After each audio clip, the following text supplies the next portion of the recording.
Welcome to Chatsunami.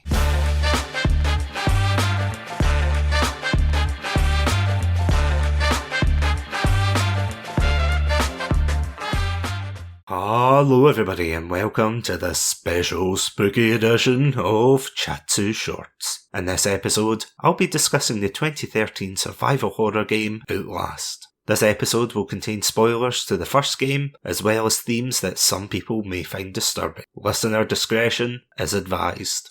For the longest time, I've had a complicated relationship with horror in video games. Growing up in the 90s and early 2000s, the world of horror games was an area that was closed off to me, thanks to the diligence of my watchful parents. If the game was rated an age older than I was, then my only hopes of getting my hands on playing such games would be at a friend's house. But that's not to say that my own experience of video game horrors were non-existent. After all, I vividly remember being terrified of the trolls in the first Harry Potter game. Their twisted yet pixelated visages burned into my mind. But as I got older, I found myself watching the rise of Let's Players who would actively seek out and play games that would have caused my younger self to flee in horror, from the darkened corridors of Amnesia to the ominous woods of Slender. But one such game that gained notoriety in 2013 was the first-person survival horror experience Outlast, developed by Red Barrels, one which I dared not play until I got the chance to livestream it myself, many years later. But why did this game strike fear in me back then? What lay behind the digital doors of Mount Massive Asylum? And does the game still hold up 10 years later? Without any further ado, grab your batteries and let's investigate.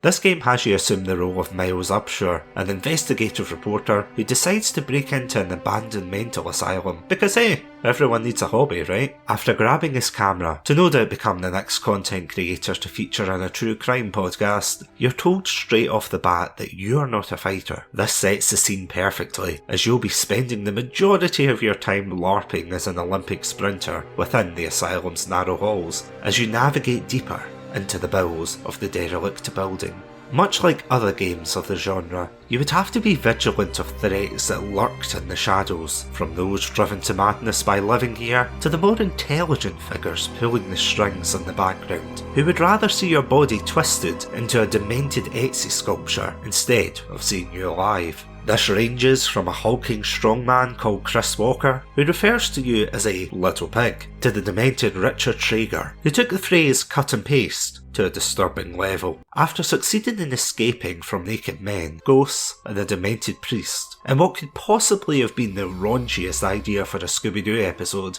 our plucky reporter makes it to the basement, where he discovers the truth of the asylum. A sinister spectre awaits us, and after a rather one-sided fight, you try to escape to salvation, only for the woeful wall rider to take over and dispatch your final obstacle. Story-wise, most of the usual tropes are here. You have the strongman villain that shows up sporadically to kill you in just one hit, the religious fanatic who seeks to show you his truth, and the science experiment gone horribly wrong.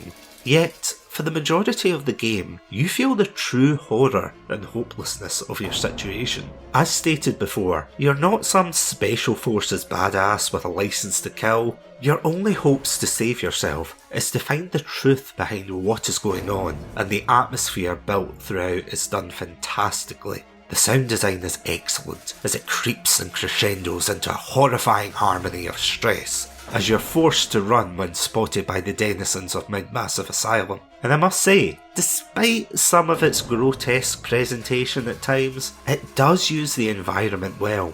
Much like everyone else, you're forced to scavenge for batteries to power the night vision on your camera, your only way to see in the darkness. It's an excellent way to incorporate the character's sense of helplessness and the search of the truth. However, while I will say that the story and setting gripped me during the time spent in the asylum, that all changed once I descended into the basement of the facility. The building was crafted in a way that made you wary of every creak you heard from behind, every wail and musical cue warning you to get out of harm's way. And yet, it was replaced with sterile white walls and a ghost plucked from German folklore which, while admittedly cool, didn't measure up to the horror from above.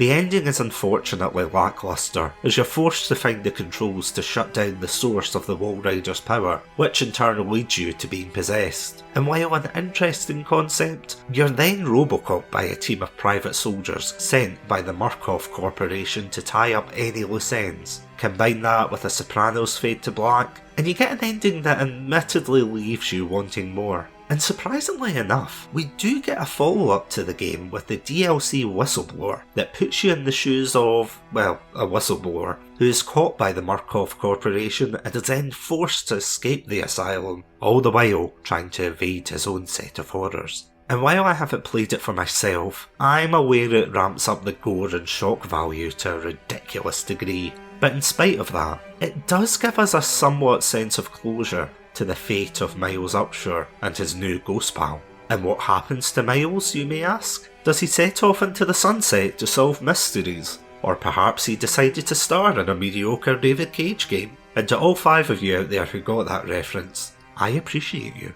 But surprisingly enough, while the developers initially confirmed that he was dead, writer for the series JT Petty stated in a 10-year anniversary video that he believed Miles was potentially alive due to the effects of the Walrider, while the Walrider themselves, well, that's a bit stranger. In the Murkoff account comic, it's revealed that the ghoulish force decided to possess a colony of ants that would go on to destroy a Murkoff-controlled radio tower, which would then kick off the events of the sequel. In the words of a famous reporter, "And I, for one, welcome our new insect overlords." As for the gameplay itself, while I praised it for being a terrifying experience and the way it forced the player to run away from their problems, oh my god, it's literally me, it became frustrating when there wasn't even a push or kick function to defend yourself with. I could understand not being able to defend yourself against the beefy Chris Walker, but come on, you're telling me I couldn't take on one of the emancipated residents? Come on coach, I'm ready. Jokes aside, Outlast does suffer from some repetitiveness that detracts from the overall horror, which is not exclusive to this game. But when you die for the 3rd time because you keep taking a wrong turn, your fear turns to annoyance and eventual frustration. It's certainly not as bad as something like Five Nights at Freddy's, but it's close enough. One more thing that I would have to bring up about this game is its level of gore. I know this is a weird one to mention, but this is certainly one of these games that will have you wincing at some of the violence that would not look out of place in a Saw film. But when you see things like the pile of bloody corpses and body parts that are better inside than out, you find yourself wishing that they stuck to more of the atmospheric horror that builds up suspense, rather than slapping you in the face with a spleen and then calling it a day. Sadly, it's a problem that's intensified tenfold in the DLC, and even more in the sequel. It reminds me of what my friend Adam said after playing the sequel. After being struck in the crotch with a giant crucifix, where are you supposed to go from there? So with all of that out of the way, does Outlast still stand the test of time 10 years later?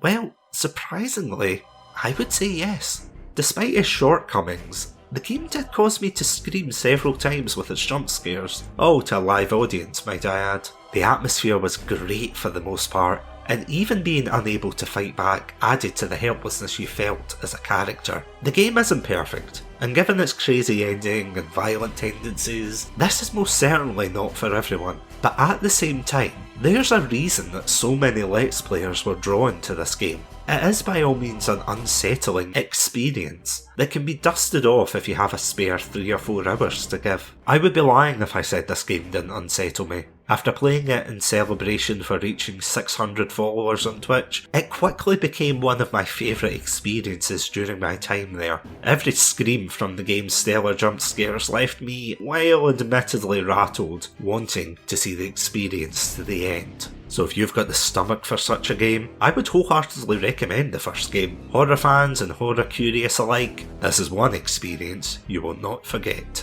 So what did you think? Did you enjoy this game? Or did it not land right for you? Please feel free to reach out and let us know. Thank you for listening to this episode of Chatsu Shorts. If you would like to watch the full compilation video of me playing through Outlast, then you can check it out on our gaming channel, Chatsu Plays. If you want to experience the full playthrough in its entirety, then head over to patreon.com/Chatsunami. On that note, I want to give a huge shout out to our Pandalorian patrons, Robotic Battle Toaster and Sonia. Thank you so much for supporting the show. If you want to check out more of our horror-themed episodes, as well as episodes in general, then you can check us out on our website, chatsunami.com, as well as all good podcast apps. But as always, stay safe, stay awesome, and most importantly, stay hydrated.